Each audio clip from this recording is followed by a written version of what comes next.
Tidak usah ada tim-tim yang lain kan, perintahnya kan hanya satu kok timnya. Nah, kalau nanti ada tim yang 1-2, nggak jelas nanti kebijakannya. Operasionalnya lebar, Pak. Kebijakan operasionalnya lebar nanti. Kalau jalan itu kan rata-rata lah pemerintah daerah di kawasan perumahan itu kan kita terlantar. Karena yang saya pahami adalah keterbatasan anggaran untuk itu. Maka memang sudah sewajarnya ketika ada pihak lain atau pihak warga dalam komunitas yang dibentuk di situ untuk melakukan intervensi terhadap itu. Kalau tanah makam kan diserahkan ke kita, ke pemerintah daerah. Aris tanah makam nu can aya eusian diserahkan ke urang. Nah, cuman kan gini, kalau tanah makam kalau itu misalkan bagian dari PSU ya, tanah makam diserahkan ke kita kan, dalam tanda kutip saya pernah bercanda kan, mati kan tidak bersama-sama. Iya.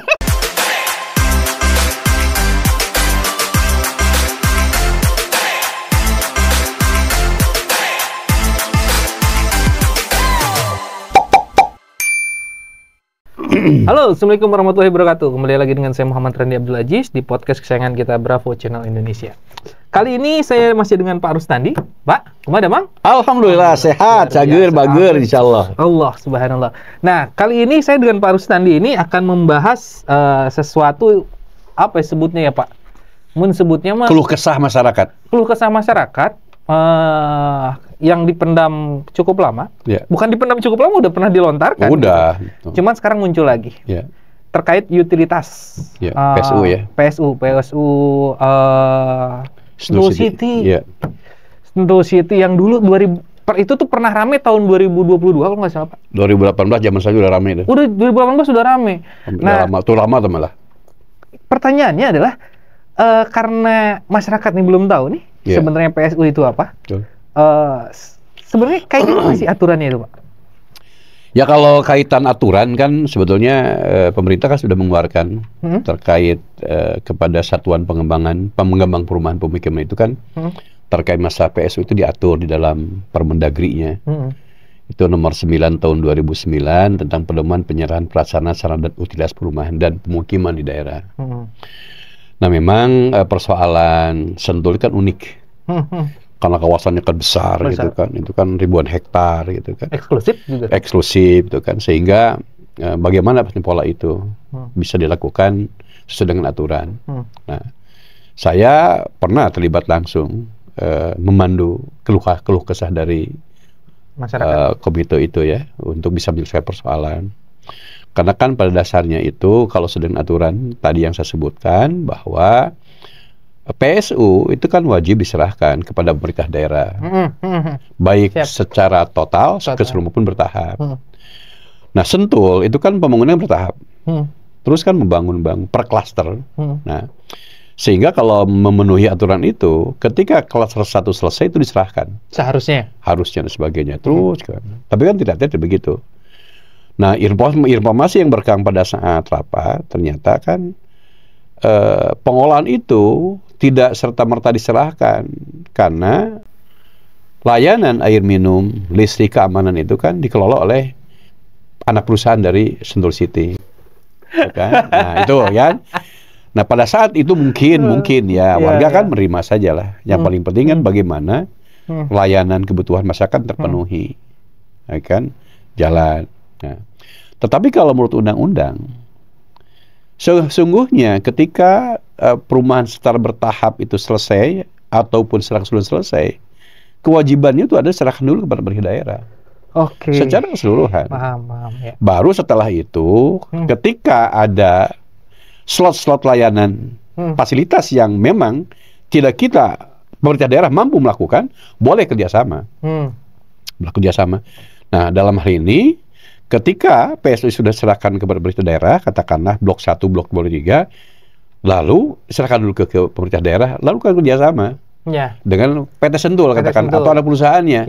Jadi kerjasamanya antara pemerintah daerah dengan Sentul City, bukan perjanjian langsung antara Sentul City dengan warga atau yang membeli rumah. Nah itu kan salah kalau lihat aturan.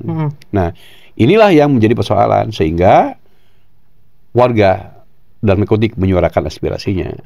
Nah, sekarang kan apa dampak kepada pemerintah daerah ketika katakan itu tidak dikerjasamakan? Kawasan Sentul kan luar biasa, besar, kota yang saya lihat juga tata letak udah jadi kota modern lah ya. Kota modern sebagainya sudah terpenuhi kawasan itu kan sudah kawasan modern. Nah, kan kewajibannya ketika PSI itu diserahkan kepada pemerintah daerah, kan ada 3 jenis kan, ada prasarananya, ada sarana prasarana kemudian utilitasnya. Betul. Kan itu semua diserahkan kepada pemerintah daerah. Maka kewajiban pemerintah daerah untuk melakukan pemeliharaan dan pengelolaan. Tanda tanya, mampukah pemerintah daerah untuk mengeksekusi pemeliharaan kawasan seperti Sentul City? Nah, itu satu sisi. Sehingga tadi kan ditempuhlah di dalam Permendagri tadi, silakan pemerintah daerah kerjasama dengan pihak siapapun untuk melakukan pemeliharaan itu agar menjadi beban pemerintah daerah, kemudian kondisi lingkungan tetap nyaman. Betul. Nah, ternyata di kawasan Sentul kan langsung diambil oleh perusahaan anak perusahaan dari Sentul City. Dan hari ini keluhannya adalah tadi air sering tidak jalan sebagainya. Dan kemudian tuntutan masyarakat kan itu kan satu kesatuan tagihannya yang mestinya dipisahkan lah gitu kan. Betul. Kalau listrik ya listrik ya sebagainya itu kan, air keamanan gitu kan, jadi tidak usah satu itu. Tapi kan itu tidak ada titik temu, masih dilakukan iuran yang satu paket gitu bahasa berarti saya. Masih UPL mereka Pak? Iya. Masih waduh. Ya gitu kan. Seperti itu gitu kan. Jadi dengan seperti itu kan warga meminta kejelasan dari sisi memberi ketentuan, karena di dalam keputusan pengadilannya itu bahwa pemerintah daerah harus memproses. Ya. Itu. Pengalihan tadi. Ya. Tinggal sekarang kan niat baik para pihak. Kepentingan dari PT Sentul City, andai kan diserahkan, kan semuanya nih. Ya. Termasuk jalan tol tuh tembus tuh. Ya. Yang ke perumahan tuh besar tuh. Ya. Taman dan sebagainya. Yang protokol punya mereka lah ya. Nah, kalau diserahkan kepada pemerintah daerah, sanggup nggak? Pemerintah daerah memelihara. Ya, betul memelihara. Kan berat. Enggak juga sih. Tapi kan ada kepentingan si PT Sentul City di situ. Ketika jalan itu tidak terpelihara, tidak terawat, gitu kan, siapa orang yang bisa masuk ke situ? Ya. Berpengaruh dong kepada tingkat penjualan. Ya, betul. Kawasan perumahan di situ, karena belum selesai. Betul. Gitu kan? Betul. Jadi sesungguhnya punya kepentingan juga Sentul. Komersialisasinya juga berkurang. Iya. Jadi kalau misalnya itu tidak terawat, kumuh, bahasa saya waktu itu, ketika misalkan masuk ke kawasan Sentul, jalannya rusak, kawasan kiri kanan taman tidak terawat, siapa yang mau beli tanah di situ? Sehingga Sentul pun diuntungkan kalau dia tetap melakukan proses pemeliharaan. Persoalannya adalah ada titik-titik yang dikerjasamakan dengan Sentul untuk melihara infrastruktur jalan, katakanlah. Ada kawasan-kawasan yang langsung melekat di perumahan yang bersangkutan. Gitu kan, mestinya gitu kan. Nah, itu. Ya. Sekarang kan semua terkait dengan itu dikelola oleh perusahaan Sentul. Nah, saya berpikir adalah kalau sifatnya layanan, mestinya perusahaan tidak jangan untung di situ. Iya dong, harusnya. Ya kan, jangan untung karena layanan. Gitu kan. Jadi karena tadi nilai perusahaan itu, katakanlah, kalau dia anak perusahaan Sentul melakukan pemeliharaan, dari warga juga iurannya. Jangan misalkan ada selisih untung. Karena untuk kepentingan bersangkutan. Betul. Sebab kalau pemeliharaan itu tidak terjadi di situ, maka pembangunan kawasan yang memerlukan kehadiran calon pembeli, penghuni itu akan terganggu. Karena kan iuran ini pun masih UPL ya Pak, iuran pengelolaan lingkungan tadi. Iya, jadi namanya semacam itulah, gitu kan. Anggaplah seperti itu. Semacam itu, namanya apalah saya itu lupa lagi ya. Bahwa itu memang satu paket. Nah, cuma tadi harusnya kerjasamanya antar pemerintah daerah diketahui oleh warga sepakat. Katakanlah ada terima aset lah, berita acara terima tentang PSU apa saja. Setelah itu lakukan kerjasama antar pemerintah daerah dengan katakanlah anak perusahaan Sentul, diketahui oleh institusi dengan warga, perwakilan warga, termasuk konteks besaran iuran dan sebagainya. Seperti itu. Itu. Dan dulu juga pernah ada mengusulkan kan dipisah. Katakan klaster A ingin memelihara masing-masing dan sebagainya. Cuman saya juga paham kalau diserahkan kepada warga mungkin pihak Sentul City khawatir tidak terawat. Karena kesatuan, keamanan dan sebagainya kan dari dana itu kan dipelihara tentang itu. Nah, maksud saya adalah kalaupun itu terus dilakukan, jangan membebani terlalu besar beban kepada masyarakat. Sekalipun di situ katakanlah kawasan elit, tidak semua juga penduduk di situ katakanlah punya kemampuan yang merata. Ada yang sudah pensiun. Kenapa kalau sudah pensiun makan seperti itulah. Jadi saya pikir solusinya harus ada tahapan-tahapan penyerahan. katakanlah laksanakan keputusan pengadilan, lalu kerjasama pemerintah daerah dengan PT Sentul melibatkan warga untuk menata kawasan itu dengan baik gitu kan. Oke. Tapi Pak, kan Sentul City ini dia ngebangun unit rumah. Ya. Di atas tanah HGB, anggaplah hak guna bangunan. HGB memang ya. Sampai sekarang pun masih HGB. Ya, HGB. Berarti hak atas anggaplah aset mereka itu masih dipegang oleh pemerintah daerah dong. Kalau HGB itu kan hak guna bangunan atas tanah yang dibatasi waktu untuk bangunan tertentu, untuk bangunan rumah. HGB itu masa waktunya kan ada 20 tahun, ada 30 tahun. Nah, ketika itu belum menjadi hak milik, status alas haknya masih tanah negara. Hanya diberikan hak untuk nggak bangun lah gitunya. Gitu. Hak nggak bangun. Nah, berarti Sentul City harus tetap tunduk dong sama pemerintah. Iya, kalau ketentuannya begitu. Kecuali itu udah SHM punya mereka gitu kan, hak milik mereka, karena nggak mungkin dong. Nggak, itu mah kan nama mah perbedaan hanya sekedar perbedaan. Kalau hak milik melekat selamanya, HGB tetap perorangan. Cuman kawasannya itu karena masih membangun. Iya, masih membangun. Jadi Sentul City kan yang saya bayangkan tidak mau terganggu, misalkan kalau kawasan yang sudah dibangun menjadi kumuh. Karena saya masih punya karena etalase kan. Ya, kalau kita kalau kita masuk kawasan itu tiba-tiba depannya kumuh, jangan-jangan di depan kumuh. Nah, karena kondisi itu menguntungkan semua pihak, mestinya Sentul membuka diri. Serahkan saja dulu, ini ketegasan pemerintah daerah untuk bisa mengambil alih semua terkait PSU, lalu kerjasamalah dengan anak perusahaan itu. Dengan saya yakin warga juga akan menerima manakala misalkan harganya lebih murah, terjangkau, realistis lah, wilayahnya paripurna, prima, kemudian tidak ada keluhan air lagi yang berhari-hari tidak ada air sebagainya. Seperti itu gitu kan. Nah, cuman kan masalahnya adalah Sentul City ini klausul perjanjian dengan izin lah ya. Anggaplah Pak ya, izin saat mendirikan bangunan tersebut, kompleks tersebut ya Pak ya. Itu harusnya sudah sepakat dong dengan apa yang ada di dalam undang-undang. Ya gini, kalau itu kan terpisah. Itu kan terpisah. Tapi yang saya bayangkan kan, ketika dia membangun kawasan itu dengan fasilitasnya. Ya, betul. Pasos dan segala rupa ya. Kan? Nah, harusnya ketika ada perjanjian jual beli, itu ada perjanjian tersendiri katakan. Terpisah. Di awal-awal lah. Tapi kalau sudah selesai, itu kan harusnya haknya pemerintah daerah untuk mengambil semua terkait fasilitas. Apapun yang melekat di PSU, karena itu sudah dihitung sebagai harga jual, tidak mungkinlah bahwa infrastruktur itu tidak dihitung sebagai harga jual. Harusnya kan dijelaskan kepada masyarakat, katakanlah saluran air, jaringan air bersih itu, pipanya misalkan dari halaman ke rumah. Apakah itu saja? Berarti kan ada pipa yang lain tuh. Ya, betul. Ya. Untuk menyediakan air itu, apakah itu termasuk juga PSU atau tidak? Jelaskan kepada masyarakat. Jadi jelas. Jadi jelas, gitu kan, seperti itu. Tapi kan gini, mana ada orang yang mau beli rumah kalau tidak ada air? Nggak mau Pak, saya. Ya kan tidak mungkin. Benar. Tidak ada listrik. Sumur sorangan. Ya kan mungkin. Masang listrik sorangan. Makanya yang saya bayangkan adalah seharusnya semua komponen yang mendukung PSU itu sudah menjadi satu kesatuan ketika terjadi transaksi atau perjanjian jual beli. Nah, pertanyaannya, unit anggaplah anak perusahaan tadi, Pak. Legalitasnya memang untuk mengelola PSU? Ya, khusus untuk itu memang yang saya tahu. Hanya khusus untuk itu? Untuk PSU dibentuk itu. Berarti dia itu yang mengambil iuran dari warga untuk dibayarkan kebutuhan-kebutuhan tadi seperti listrik. Wow. Ya jadi itu seperti itulah gitu. Berarti anggaplah gini, kalau Randi berpikir ya, karena kan setahu kita sesuatu yang berhubungan dengan orang banyak pastinya akan diurus oleh negara.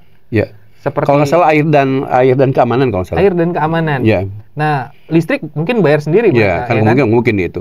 Karena mungkin token atau apa. Cuman uniknya adalah kenapa ini jadi polemik, Pak? Apakah memang warga hanya meminta, saya air nggak pernah ada, bayarnya mahal dan segala rupa, atau mungkin ada kepentingan lain untuk pemerintah daerah mengambil aset PSU tadi? Kalau pemerintah daerah kan memang sudah kewajiban ya, perintah undang-undang kan, ketika kawasan sudah selesai bertahap atau rusak keseluruhan itu harus diambil alih. Karena untuk kepastian hukum masyarakat. Nah, persoalan sekarang adalah ini kan harus betul-betul para pihak itu, terutama PT Sentul, mau menyerahkan itu. Tetapi tadi jaminan, kalau misalkan tidak dikerjasamakan dengan pihak Sentul, pemerintah ada kewajiban untuk melihara itu. Tapi saya meyakini bahwa kalau semua itu didanai pemerintah daerah, kita akan keberatan. Ya. Sampai hari ini kan dimanapun lokasi perumahan tidak ada infrastruktur atau PSU yang terpenuhi dengan baik. Pasti itu partisipasi warga. Saat serah terima udahlah hancur lah ya, jalan. Seperti itu ya, seperti itu pasti itu jalan gitu. Makanya sebetulnya solusi terbaik kerjasama dengan pihak ketiga. Cuman tadi bahasa warga layanan paripurna, Tom Halting lah gitu bahasanya, gitu. Dan mungkin itu menjadi keberatannya Sentul kali Pak. Di salah satunya itu. Hitungan-hitungannya nggak masuk ke mereka. Kalau misalkan gini lah, kalau Sentul itu, atau kalau warga itu, misalkan sudah diberikan perhitungan yang real, layanan yang prima dalam tanda kutip gitu kan, insya Allah mereka mungkin tidak menuntut. Tetapi justru yang dituntut adalah ketegasan pemerintah daerah atau keikhlasan PT Sentul City untuk bisa menyerahkan semua PSU yang ada di situ. Dalam konteks hari ini kan bertahap, karena yang saya katakan masih banyak klaster lain sedang dibangun. Berarti kalau PSU masih dikelola, terus PT Sentul masih nggak mau memberikan ke pemerintah daerah, ada nilai lebih dong di PSU Pak? Asumsi liar Randi kayak gitu lah. Iya justru itu. Kalau saya sih melihat begini, apakah ini hanya kekhawatiran PT Sentul? Iya. Kalau diserahkan kepada pihak lain tidak terpelihara, yang menyebabkan nilai jual perumahan itu menjadi turun. Betul. Atau ada selisih lebih. Nah itu tadi. Itu yang unik. Nah kalau saya harusnya, karena ini sifatnya pelayan untuk mempertahankan image dia, harusnya tidak ada keuntungan di situ, ya kan? Gitu aja. Kalau misalkan kalian 1-2 orang wajar lah misalkan ya. Tapi kalau misalkan masuk selisih keuntungan menjadi pendapatan di PT Sentul induknya, itu harus dipertanyakan. Yang paling mengerikan adalah, anggaplah ini asumsi liar apa ya? Asumsi liar Randi. Sentul City ngambil PSU. Jangan-jangan pegawai kebunnya aja dibayar dari PSU. Nah itu yang bahaya. Ya. Itu yang bahaya. Kalau untuk kebun di perumahan, itu wajar saja. Kan itu untuk membayar itu. Membayar itu. Kalau kebun di kantor ini kan sama dengan kita di rumah kan ada pembantu lah, ada asisten. Kan termasuk untuk membersihkan taman. Ya kan, misalkan itu kan tim luar. Itu wajar, sehingga misalkan perhitungan nilai iuran itu dalam kutip ya kan UPL itu termasuk untuk itu. Untuk itu. Iya. Karena informasi kan layanan kebakaran semua dihitung di situ. Sesungguhnya kalau dari situ memang nyaman buat warga. Buat warga. Tidak berpikir apa lagi. Cuman kan yang dipertanyakan tadi realistis nggak nih? Pertama itu, yang kedua tadi kan sering seperti air yang mati dan sebagainya. Sebab kita kan kalau layanannya prima, tidak ada keluhan ahli itu, warga bisa saja bisa menerima kondisi itu. Tetapi tetap kalau buat saya adalah kewajiban penyerahan PSU ke Pemda pemerintah daerah segera dilakukan. Lalu ada kerjasama pemerintah daerah dengan si PT yang ditunjuk oleh Sentul City. Diketahui oleh warga. Gitu. Ini pertama kali Pak, bukan pertama kali sih, dulu pernah ada tuh kejadian yang sama, cuman kita nyebutnya UPL Pak, di Dramaga Cantik waktu itu. Permasalahannya sama, jadi Dramaga Cantik RW-nya tuh minta, udah sini UPL-nya sama saya, gitu. Tapi PT nggak mau ngasih. Bahkan udah nyampe di RW, minta dibalikin lagi dananya, udah sini ke PT-in aja biar PT yang urus kan gitu. Karena perawatan jalannya nggak jelas dan segala rupa lah. Ya karena gini, kalau jalan itu kan rata-rata lah pemerintah daerah di kawasan perumahan itu kan kita terlantar. Karena yang saya pahami adalah keterbatasan anggaran untuk itu. Maka memang sudah sewajarnya ketika ada pihak lain atau pihak warga dalam komunitas yang dibentuk di situ untuk melakukan intervensi terhadap itu. Tapi tingkat kewajaran. Sebetulnya dari sisi nilai baiknya Sentul perlu kita angkat topi juga. Cuma mekanisme aturan yang harus ditempuh. Sebab tadi kalau tidak diserahkan berarti aset itu sekarang masih melekat di Sentul City. Pada kewajibannya harus diserahkan. Kalau Randi berasumsi bahwa pengelolaan PSU oleh Sentul itu bodong, logis nggak sih Pak? Ya kalau dari sisi ketentuan itu bisa digugat. Iya, betul. Karena kan mekanisme tidak boleh langsung. Tidak boleh langsung. Ada perikatan terkait PSU yang sudah selesai dibangun dan tak kutip tidak diserahkan kepada dulu. Ketika sudah dimanfaatkan, kan perintahnya begitu. Betul. Jadi kalau secara keseluruhan PSU itu diserahkan 1 tahun paling lama setelah masa pemeliharaan. Katakanlah tanggal hari ini selesai, pemeliharaan 1 tahun ke depan kan kita ada tim untuk memverifikasi itu PSU itu. Mana aja nih? Ya, apakah sudah dengan set plan-nya sudah katakan sudah 60-40%. Semua yang dijanjikan set plan sudah selesai atau tidak, sebagainya lah. Dan biasanya kalau zaman saya dulu itu kan ketika ada komponen yang perlu diperbaiki dulu. Dan uniknya Pak, tadi kan kita bahas juga ada pengelolaan air juga, air bersih. Ya termasuk itu. Termasuk itu. Akhirnya kan kita berasumsi lagi lebih panjang Pak. Kita kan punya perda pengelolaan air tanah. Ya. Dia ngambil airnya dari mana? Itu beli dari PDAM. Wah ini mah ya berarti kan pasti kan, makanya apakah misalnya ada selisih harga nggak antar PDAM ke jual ke anak perusahaan, yang dijual? Berarti kalau ibaratnya ini mah double operasional ya, PDAM ayo operasional. Makanya harapan dulu kan sebetulnya inginnya PDAM langsung turun. Iya. Untuk itu. Gitu kan, untuk langsung pada konsumen lah, menjadi konsumennya masyarakat. Itu bisa dilakukan dengan catatan semua terkait infrastruktur untuk air minum itu sudah diserahkan ke Pemda. Karena saya meyakini lah bahwa tadi semua yang dibangun itu seharusnya tidak lagi menjadi milik PT Sentul. Karena untuk kepentingan dia, yang tadi ya, mun saluran air, saya meli. Nah, itu kan seperti itulah. Tapi kalau lebih kompleks lagi, makin liar aja Pak cara arah pikiran lagi. Jangan-jangan memang polemik ini adalah keinginan warga supaya bisa mengelola air minum kali Pak.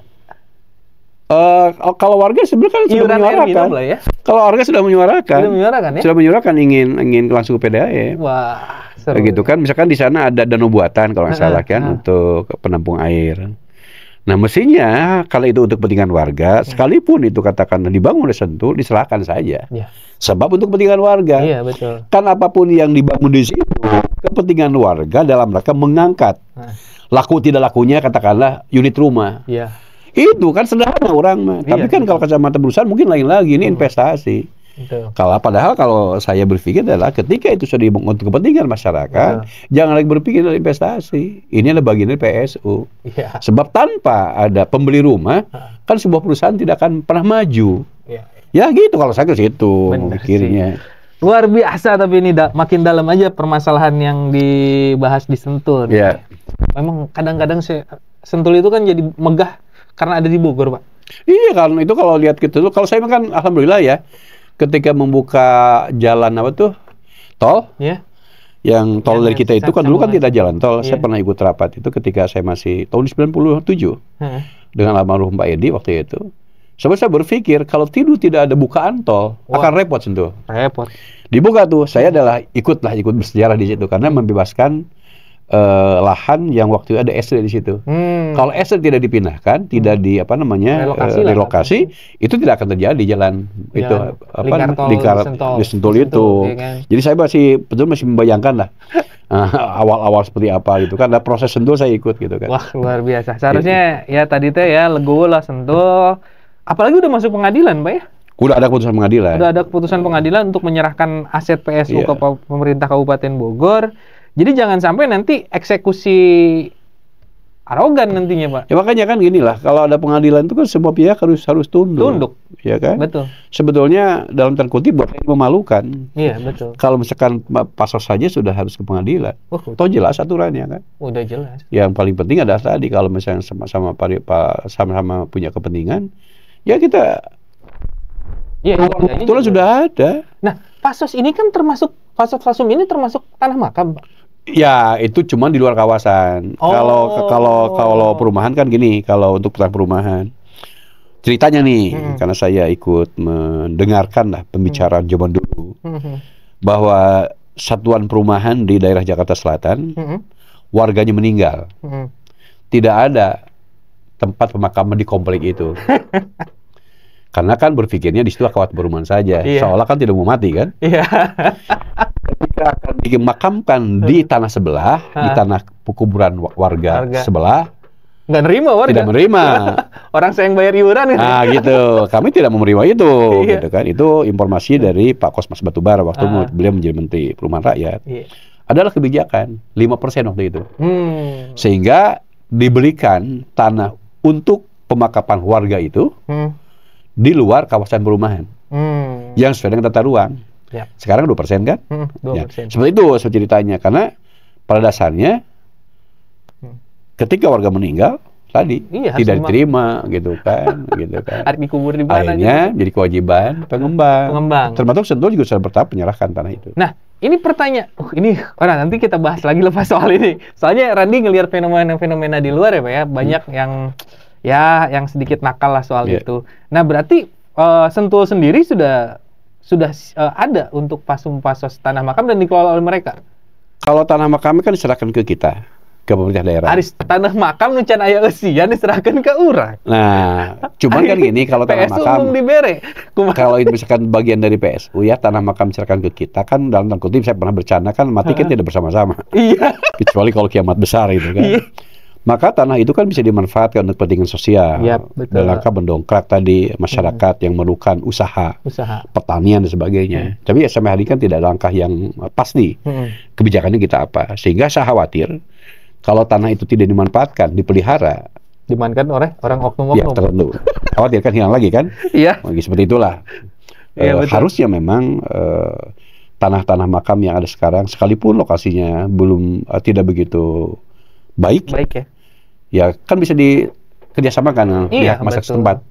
Kan kita tidak langsung memberi uang kepada yang bersangkutan. Ketika ada rakyat dalam tanda kutip nih, keluarga pemerlu kesejahteraan sosial, atau keluarga miskin katakanlah, diberikan bercocok tanam katakanlah, minimal dia bisa menghidupi diri sendiri tanpa dia punya tanah, karena kita gratiskan. Kita bisa saja bantuan modal. Bisa. Dengan sendirinya dia tidak terus bergantung pada pemerintah. Betul. Dia bisa hidup sendiri dengan catatan mengoptimalkan tanah pemerintah daerah yang dia kelola. Ya, betul. Dan tidak perlu juga kita misalkan ada retribusi di situ. Bebaskan saja. Bebaskan aja. Daripada tanah neleungit. Nah, itu tadi. Mungkin tanah neleungit ayo mau dikubur di mana? Iya, betul. Tapi sebenarnya gini, Pak. Sentul City. Wah, ini lebih dalam nih, nanti kita bahas lagi, Pak. Terkait tanah makam tadi, karena makin mengerucut nantinya soal itu. Ya, Pak, poinnya berarti warga Sentul City meminta ini dikembalikan saja ke Pemda supaya lebih realistis tarifnya, gitu kan, lebih transparan mungkin ya, dan lebih adil mungkin, ya, gitu ya. Ya kalau saya kan ginilah, warga itu harus kita hargai perjuangan yang bersangkutan karena haknya. Ya. Lalu Sentul harus mendengar karena kewajibannya, bukan bikin-bikin kok warga untuk itu. Itu adalah perintah undang-undang. Ya. Cuman tadi soklah saling menguntungkan para pihak, rancang bangun kembali perjanjian itu terkait tata kelola PSU. Tapi tetap saja kuncinya serahkan dulu. Kemudian kan Bupati kan, PJ Bupati kan mengambil kebijakan di tim khusus. Sesungguhnya ini tidak perlu ada tim khusus, karena kan sudah ada tim. Apa bedanya sih dengan tim penyerahan PSU yang lainnya? Kan sama saja, gitu kan? Kan informasinya ditunjuk ke asisten pembangunan. Padahal kan tugasnya ada di Dinas Perumahan Kawasan Perumahan, kan DKPP itu kan, termasuk BPKD yang asetnya. Saya pikir itu perlu aja mengoptimalkan tim yang sudah ada. Toh sekarang sudah berjalan. Bahkan setiap hari Minggu juga ada, itu kan ada fasilitasi PSU. Jadi tidak usah ada tim-tim yang lain, kan perintahnya kan hanya satu kok timnya. Nah, kalau nanti ada tim yang 1-2, pasti nggak jelas nanti kebijakannya. Operasionalnya lebar, Pak. Kebijakan operasionalnya lebar nanti kan, seperti itu. Gitu. Siap, Pak. Nah terakhir deh, Pak. Dengan fenomena ini nih, Pak, yang belum selesai dari tahun 2018, harapan Bapak apa nih? Ya kalau persoalan sudah lama ya. Harapan saya tadi tunduk para pihak untuk bisa melaksanakan kewajiban dengan peraturan Menteri Dalam Negeri tadi. Ya, jadi langkah cepat, ketegasan pemerintah daerah perlu dilakukan, karena dulu kan saya pernah memimpin langsung, saya sudah merumuskan. Dalam kutip saya sudah merumuskan berbagai kepentingan para pihak. Indah lah. Karena saya sampai selesai tinggal tanda tangan. Tapi saya nggak tahu nih, kan tanda tangan sudah eksekusinya gimana nanti? Nggak tahu itu kan, karena itu waktu saya masih staf ahli. Bahkan saya memimpin di PDAM, perjanjian itu di PDAM, saya sampai selesai, A sampai Z, saya pimpin. Termasuk pimpinan perusahaan hadir. Direktur utamanya hadir. Allah. Subhanallah. Dan sepakat. Tapi ternyata setelah beres ada hal lain yang kita tidak tahu. Nah, saya waktu itu berusaha bahwa semua kepentingan diakomodasi di situ. Kan. Tapi nggak ada hubungannya sama tanah makam kali, Pak? Lah, nggak ada, gitu kan. Ada hal lain lah. Yang tidak bisa sampaikan di forum ini, gitu kan. Tapi lagi-lagi jangan sampai itu membuat ketidaknyamanan warga setempat. Jadi hanya menyenangkan pihak tertentu. Jadi kita tuh kan tadilah kita makan sebagai apa yang orang mah, saya masih mengatakan bahwa kita bekerja itu buruh lah orang mah. Buruh rakyat. Itu ulah gayaan orang, misalkan saya sebagai apa ya. Kan kita justru dinilainya seberapa besar manfaat kita ketika kita menduduki jabatan publik tadi. Setuju tadi. Ya kan seperti itu. Gagayaan naon sih diberi mobil segala macam. Orang kan era fasilitas ya. Iya, misalkan ganti jabatan mobil masih bagus, ini ganti sekarang misalkan gitu kan. Ayah ya enak mobil kan arus kan diganti ya. Saya ini dulu. Saya dari BPKAD ya ke asisten 2 ke dinas saya tetap mobil itu. Ganti. Namun sih gagayaan mobil ganti-ganti gitu kan. So, buat saya tapi nggak tahu buat yang lain. Betul. Gitu, tapi kan. Ayah panu anyar ngajabat setahun dia langsung ganti. Iya seperti itulah. Tapi kan saya sih tidak memungkiri itu adalah hak masing-masing. Betul. Tapi kalau pribadi saya adalah semua yang melekat ke kita ketika kita sedang punya jabatan hanya sebuah simbol. Tapi yang akan dinilai adalah seberapa besar manfaat kita ketika kita punya jabatan di situ. Toh setelah pergi kita, apa yang akan dikenang?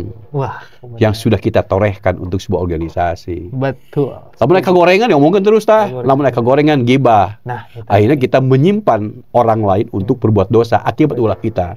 Harus hindarkan itu. Gitu ya. Orang mesti punya kesalahan ya. Kita sudah bertobat katakanlah. Tapi orang lain kan mengenang. Ngomongin orang. Batur dosa. Bikin dosa kan. Tapi kan gara-gara orang. Jangan-jangan dosa dia termasuk dosa kita juga. Karena kita bikin ulah. Bener. Nah itu Ren. Pokoknya mudah-mudahan sentuh bisa selesai di masa PJ Bupati sekarang. Sip. Ya. Ini challenge nih buat PJ Bupati. Punya kuat SKPD-nya. Karena mumpung PJ Bupatinya tidak terimbas oleh kepentingan yang lain. Yang lain, setuju. Birokrat murni, luar biasa. Bukan berarti yang tidak birokrat tidak bagus. Maksud saya, tekanan yang lain itu akan lebih ringan. Karena kalau yang lain itu kan ada tekanan yang lain juga. Kemungkinan begitu. Kemungkinan. Bukan kepastian. Toh yang bersangkutan yang merasakan itu tahun politik, bahasanya politik juga. Tapi seperti itu, Pak, sepertinya kita harus agak akhiri nih. Karena Ajan dulu. Ya kan iklan dulu. Nanti next video kita suguhkan lagi yang makin menarik. Sadurus Salembur, saya dan narasumber pamit. Jangan lupa like, komen, dan subscribe. Share juga video ini jika video ini menghibur dan juga memberikan masukan-masukan terbaik buat teman-teman. Saya dan narasumber pamit. Mangga. Assalamualaikum warahmatullahi wabarakatuh. Waalaikumsalam warahmatullahi wabarakatuh. BCI selalu di hati kita. Mantap.